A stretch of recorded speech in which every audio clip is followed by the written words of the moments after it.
తీసేయి, ఆయన వస్త్రములను కప్పుకో. ఆమేన్.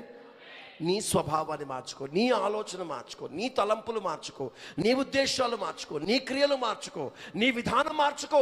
దేవుని విధానంలోనికి రా, దేవుని ఆలోచనలోనికి రా, దేవుని పద్ధతుల్లోనికి రా. అప్పుడు ఖచ్చితంగా దేవుడు తన యొద్దకు రాగలిగిన కృప దేవునికి అనుగ్రహిస్తాడు. కచ్చడములతో ఉన్నంత వరకు దేవుని ముందుకు రాలేకపోయాడు. ఆయన ఇచ్చిన వస్త్రాలు వేసుకోగా వాళ్ళిద్దరు దేవుని ముందుకు రాగలిగాడు. ప్రభు ఇచ్చిన వస్త్రాలు మీ దగ్గర ఉన్నాయా?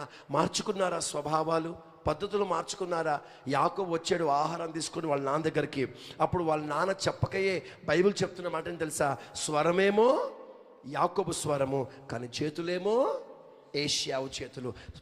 శరీరం మారింది కానీ హలో శరీరం మారింది కానీ స్వరం మారలేదు. అంటే బయట మారింది కానీ లోపట మారలేదు. అలా బయటికి మారినట్టుగా కనబడి మారని లోగట జీవితాన్ని పెట్టుకొని బ్రతికితే నువ్వు ప్రభు ముందుకు రాలేవు. ఎన్ని ఆశీర్వాదాలు తీసుకున్నా పాలేరైపోతావు. జాగ్రత్త. ఆశీర్వాదాలు వచ్చాయని సంతోషంగా పోయాడు, కానీ అతడు ఏమైపోయాడు? పాలేరుగా లోకములో పడిపోయి ఉండడం దేవుని చిత్తం కాదు. నీ ప్రయాణము తిరిగి గాడిలోనికి రావాలా, తిరిగి ఆ గాడిలోనికి రావాలా.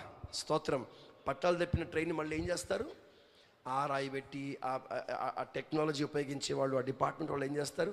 పక్కన వేరే ముక్కలు పెట్టి మెల్లగా టైర్ ఆ పట్టాలను మళ్ళీ దాని చక్రాలను మళ్ళీ ఆ పట్టాలకి ఎక్కించినట్టుగా దారి తప్పిపోయిన మన జీవితాలు తిరిగి మనము గాడిలోనికి రావాలా. స్తోత్రం చెప్పరే. బావిలో నుంచి చేదిన నీరంతా గాడిలో పోస్తే గాడిలో నీరంతా ఒంటెల నోట్లు కన్నా పోవాలా, పొలానికైనా పోవాలా.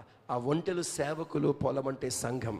ఆ నీళ్ళు పోస్తుంది నీవైతే నీ ప్రయాసము సేవకునికైనా దీవెనకరంగా ఉండాలి, సంఘానికైనా దీవెనకరంగా ఉండాలా. గాడిలో ఉన్న వ్యక్తిగా నువ్వు నిలిచిపో, గాడిలో ఉన్న వ్యక్తిగా నువ్వు నిలబడు. అప్పుడు కానీ దేవుని కనికరం ఎందుకు దిగిరాదు. ఈ మాటలు దేవుడు మన వెనుకటిలో దీవించునుగాక.